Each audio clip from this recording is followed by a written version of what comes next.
Now we find the displacement of a simple harmonic oscillator. अब equation 4 आपके पास है कि वेलोसिटी आपने फाइंड आउट कर ली है, जिसमें के ओवर एम एक्स एम जो है वह एम्पलीट्यूड है आपके पास, मैक्सिमम डिस्प्लेसमेंट एक्स जो है इंस्टेंटेनियस किसी भी लम्हे जो डिस्प्लेसमेंट है उसको कहा जाता है। अब वेलोसिटी होती क्या चीज़ आपके पास d x over d T.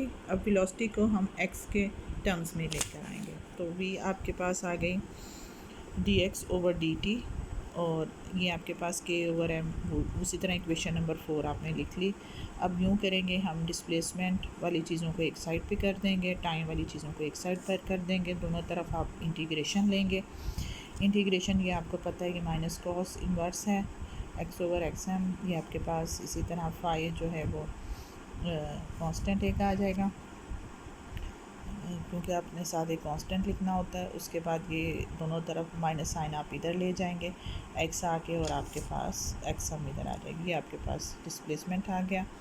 और आपके पास जो minus sine cos minus theta is equal to cos theta के इक्वल होता है। इसमें ये आपके पास के ओवर एम जो है स्क्वायर रूट वो ओमेगा के इक्वल है। ये टी आ गया, ये आपके पास पाई आ गया, एक्स एम आ गया, और इसमें ओमेगा क्योंकि आपको पता है के ओवर एम स्क्वायर रूट के इक्वल है। अब इसमें आप equation 6 gives the displacement of the simple harmonic. ये आपके पास डिस्प्लेसमेंट की इक्वेशन आ गई।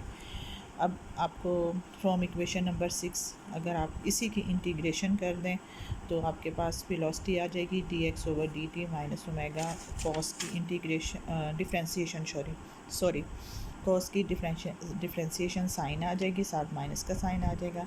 ये आपके पास इसी की डिफ्रेंसीशन करनी है। इसकी मज़ीद डिफ्रेंसीशन करेंगे, डबल डिफ्रेंसीशन हो जाएगी डिस्प्लेसमेंट की, that is equal to acceleration, that is equal to minus omega square x m cos omega t plus 5। और ये सारी चीज़ क्या है आपके पास एक्स है, इस सब की जगह हम एक्स लिख देंगे, तो एक्सेलरेशन आपके पास इक्वल आ जाएगा माइनस ओमेगा स्क्वायर एक्स, और ये कांस्टेंट है आपके पास, a is directly proportional to minus of x. और यही क्या शो कर रहा है, acceleration is directly proportional to the displacement, and negative sign shows that it is towards the main position. Acceleration is directly proportional to the displacement, and negative sign shows that it is directed towards the main position, hence it performs the simple harmonic motion। यानी ये आपके prove हो गया कि आपके पास जो simple hormone ये आपके पास जो मोशन है of a spring that is performing a simple harmonic motion. Amplitude क्या चीज़ होती है, एम्पलीट्यूड आपके पास मैक्सिमम डिस्प्लेसमेंट हो जाए from the mean position.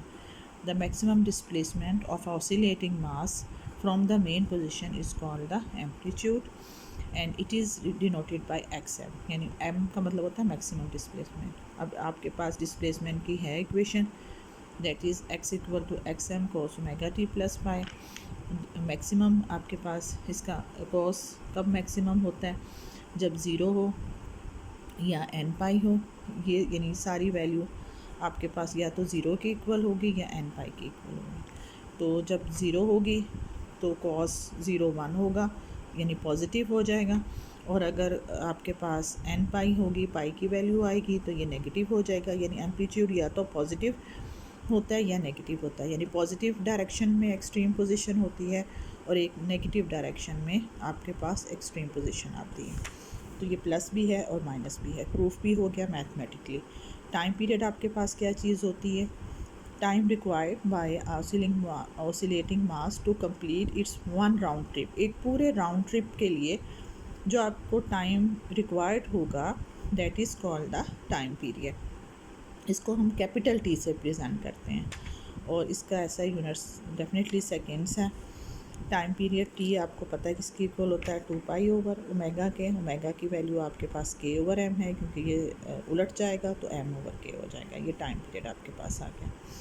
Shows that time period of the harmonic oscillator depends, अब किन किन चीज़ों के ऊपर डिपेंड कर रहा है, मैस के ऊपर डिपेंड कर रहा है, attach to the spring, and the spring constant के ऊपर डिपेंड कर रहा है of the spring, independent of to the amplitude of the, यानी ये एक्स के ऊपर नहीं डिपेंड कर रहा, डिस्प्लेसमेंट के ऊपर नहीं डिपेंड कर रहा, एम्पलीट्यूड के ऊपर नहीं डिपेंड कर रहा है, मैस के ऊपर डिपेंड कर रहा है और के ऊपर डिपेंड कर रहा है। उसके बाद आपके पास आ जाती है फ्रीक्वेंसी। फ्रीक्वेंसी आपके पास क्या होती है, number of oscillations completed by the harmonic oscillator in 1 second। 1 second में जितनी ऑसिलेशन कंप्लीट करेगा, 1 सेकेंड में जितनी भी ऑसिलेशन को कंप्लीट करेगा, that is called the frequency.